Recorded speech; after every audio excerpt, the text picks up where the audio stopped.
আসসালামু আলাইকুম। প্রিয় দর্শক, সরকার বেশ একটা অর্থনৈতিক সংকটের মধ্যে কিন্তু পড়ে গেছে।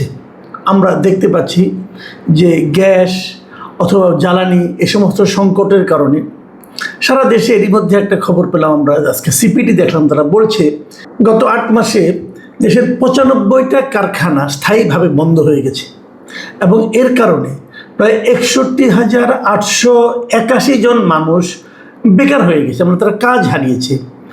এটা একটা সামগ্রিকভাবে অর্থনৈতিক সংকট। এই সংকট সরকার কিভাবে হ্যান্ডেল করবে এটা আমাদের জানা বড় কঠিন, কারণ এই দেশের একটা মানুষও যদি বেকার হয় তার দায়িত্ব কিন্তু আলটিমেটলি সরকারের উপর পড়ে, কারণ সরকার তার জন্য কর্মসংস্থানের ব্যবস্থা করতে পারছে না। এই দায়িত্বটা কিন্তু সরকারকে নিতেই হবে। কিন্তু এর মধ্যে আবার আমরা দেখছি যে সরকার সরকারি কর্মচারীদের বেতন ভাতা বাড়ানোর উদ্যোগ নিয়েছে।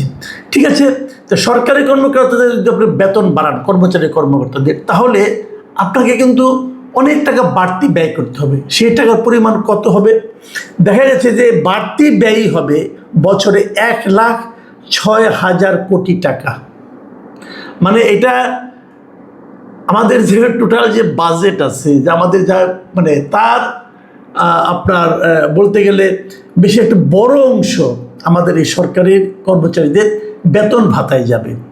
তো এই বেতন ভাতা দিতে গিয়ে বাড়তি বেতন ভাতার জন্য দিবেন আপনি, এটা দিতে যে আপনি কত লোককে হ্যাপি করতে পারবেন? আমাদের এখানে সরকারি কর্মকর্তা কর্মচারীদের সংখ্যা বর্তমানে 15 লাখের মতো। ধরুন তার সঙ্গে যদি আমরা সামরিক বাহিনী ধরি, তার মিলে সব মিলে 18-19 লাখ লোক হবে। এর সঙ্গে যদি আমরা যারা পেনশন পান তাদের হিসেবটা ধরি, ওখানে প্রায় 7-8 লাখ লোক আছে। সব মিলে 25 লাখ লোককে আপনি এই বাড়তি টাকাটা দিয়ে হ্যাপি করতে পারবেন। এবং এই হ্যাপি করার পর তার প্রভাবটা কি পড়বে?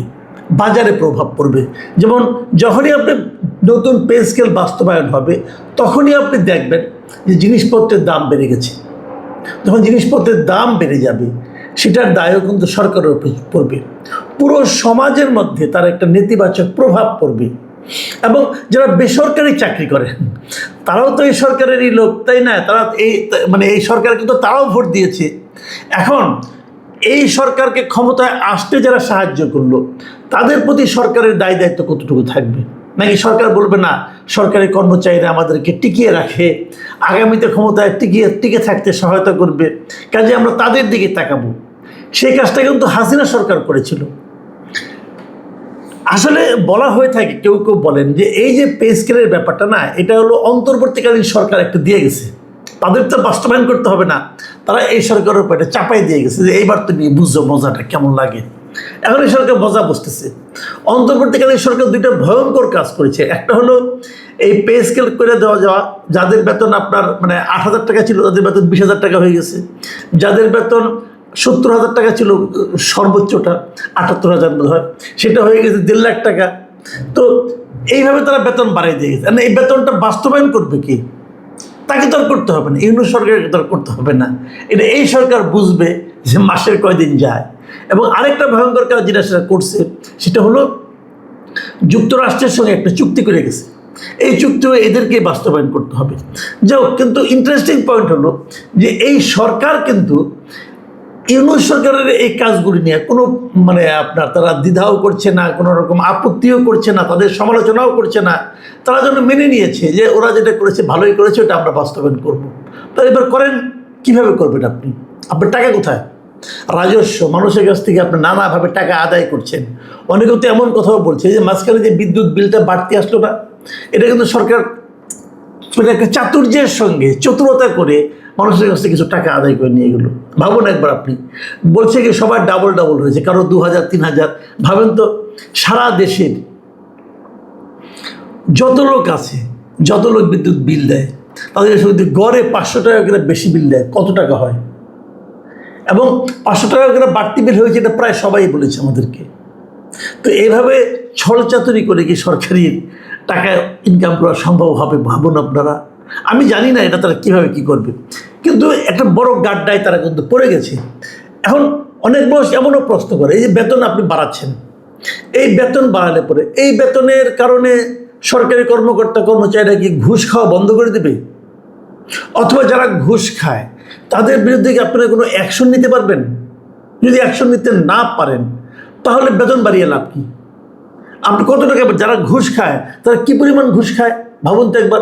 একটা ইন্টারেস্টিং কথা বলি, একটা ঘটনা বলে শেষ করি আপনাদেরকে। নতুন একটা সাইট হয়েছে, ওয়েবসাইট হয়েছে, নাম হলো ঘুষ সাইট। এটা এটা নিয়ে আজকে একটা নিউজ পড়লাম আমি প্রথম আলোতে। সেখানে তারা বলতেছে যে ঘুষ সাইটে 804টা অভিযোগ হয়েছে, ঘুষ চাওয়ার অঙ্ক 13,65,00,000 টাকা। এরকম একটা খবর তারা আজকে দিয়েছে যে এরকম একটা সাইট হয়েছে, যাদের কাছে ঘুষ চাওয়া হচ্ছে তারা নিজেদের নাম পরিচয় গোপন করে এই সাইটে তাদের অভিজ্ঞতার কথা জানাতে পারবে, বলতে পারবে যে এই কাজে গিয়েছিলাম, এর জন্য আমার কাছে এত টাকা ঘুষ চেয়েছে। এইভাবে তারা যোগ করে দেখছে। এরকম তারা প্রথম 2 দিনের হিসাবে 804টা অভিযোগ আসছে, এবং সেই অভিযোগে সর্বমোট যা ঘুষ চেয়েছে বিভিন্ন জায়গায় তার পরিমাণ হলো 13,65,00,000 টাকা।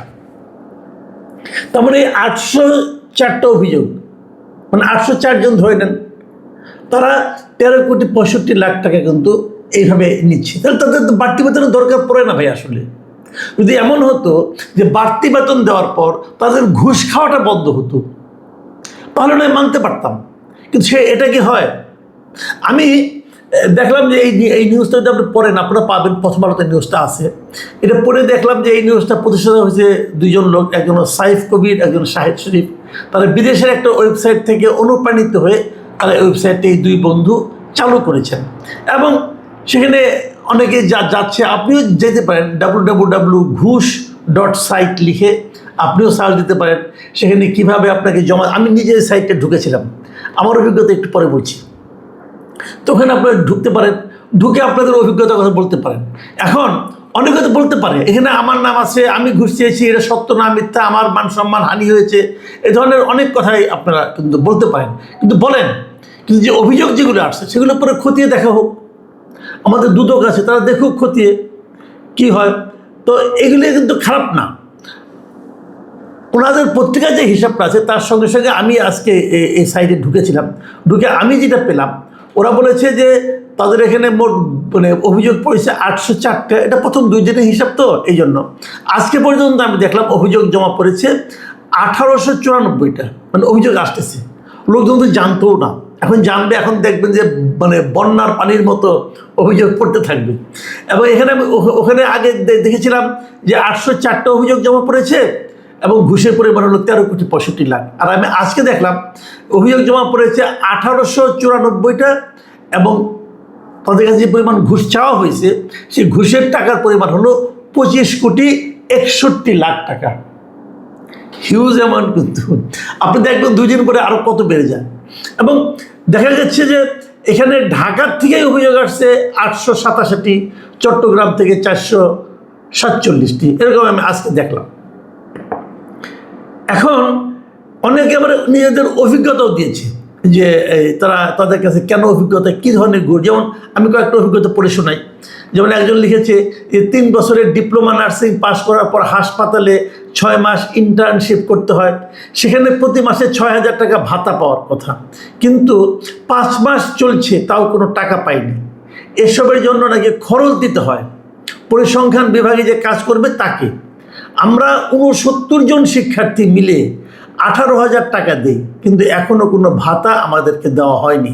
ভাবুন একটা জিনিস, এটা কোন হাসপাতাল ডিটেল ওখানে আছে, নিশ্চয়ই তারা এটা তদন্ত করে দেখবেন।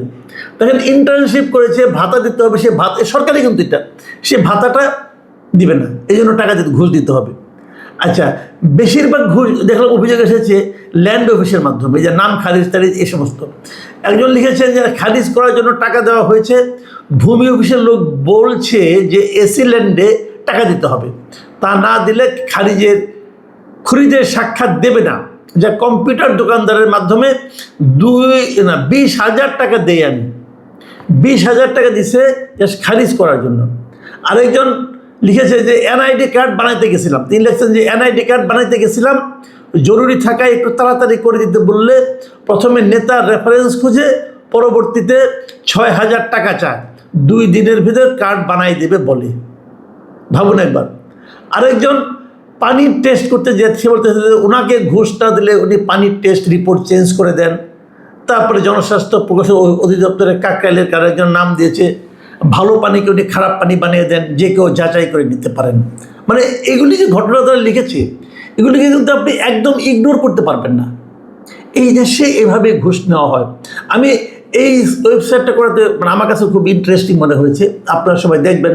এবং আমি সরকারকে বলবো যে আপনারা এই ধরনের ওয়েবসাইট করেন, আপনারা তো অনেক টাকা খরচ করেন দুদকের জন্য। দুদক কী করে? দুদকের কিন্তু আমি কোনো কার্যকারিতা দেখি না। আমি তো বারবার আগেও বলেছি যে দুদকটাকে আপনারা পাওয়ারফুল করেন, দুদকটাকে শক্তিশালী করেন। এবং দুদকটা পাওয়ারফুল হলো কিনা, দুদক ঠিকঠাক মতো কাজ করছে কিনা আমরা কীভাবে বুঝবো? বোঝার একমাত্র উপায় হলো আপনি দেখবেন যে সরকারের কোনো লোককে দুদক আটকাতে পারছে কিনা। আনফর্চুনেটলি তারা এটা কখনোই পারে না। যদি সরকারের কোনো লোককে, কোনো একজন এমপিকে, কোনো একজন মন্ত্রীকে, কোনো একজন সরকারি উচ্চপদস্থ কর্মকর্তার অপরাধ যদি দুদক ধরতে পারতো, দুর্নীতির ইতিহাস যদি দুদক ধরতে পারতো, তাহলে আপনি বলতে পারতেন যে হ্যাঁ ঠিক আছে, দুদকের উপর নির্ভর করা যায়। আমি আশা করব যে এই যে ঘুষ নিয়ে যে ওয়েবসাইটটা করা হয়েছে, এই ঘুষের ওয়েবসাইটের যে রেজাল্টগুলি আসছে এগুলো আপনারা খতিয়ে দেখুন, এবং এখানে আরও অনেকে জমা দিন, এবং এই ধরনের প্রয়োজনে আরও অনেক ওয়েবসাইট হোক, এটাও আমরা চাই। কাজে আমরা বুঝতে পারবো একটা সমাজ কীভাবে চলছে। তারপর সরকার সিদ্ধান্ত নেন বেতন কত % বাড়াবেন কি বাড়াবেন না, এবং সম্ভব হলে বেসরকারি চাকরিজীবী যারা আছে তাদেরও যাতে বেতন সরকারি চাকরিজীবীদের সঙ্গে আনুপাতিক হারে বৃদ্ধি পায়, সেই ব্যাপারেও সরকার কিন্তু একটা পদক্ষেপ নিতে পারে। প্রিয় দর্শক, আমি যেগুলি বললাম এগুলি টুকটাক কথা, কিন্তু বড় ঝামেলা কিন্তু সামগ্রিকভাবে দেশের অর্থনীতি নিয়ে। দেশের মানুষ আসলে ভালো নেই, দেশের মানুষের হাতে টাকা নেই। কিছু মানুষের হাতে অনেক টাকা হয়ে গেছে, কিন্তু সাধারণ মানুষের হাতে টাকা নেই। মানুষের জীবন চলছে না, খুব কষ্টে আছে মানুষ। যখন এটা সরকার বুঝতে পারবেন, তখন আমরা মনে করবো দেশটা ভালোর দিকে যাচ্ছে। এখন এ পর্যন্তই। আল্লাহ হাফেজ।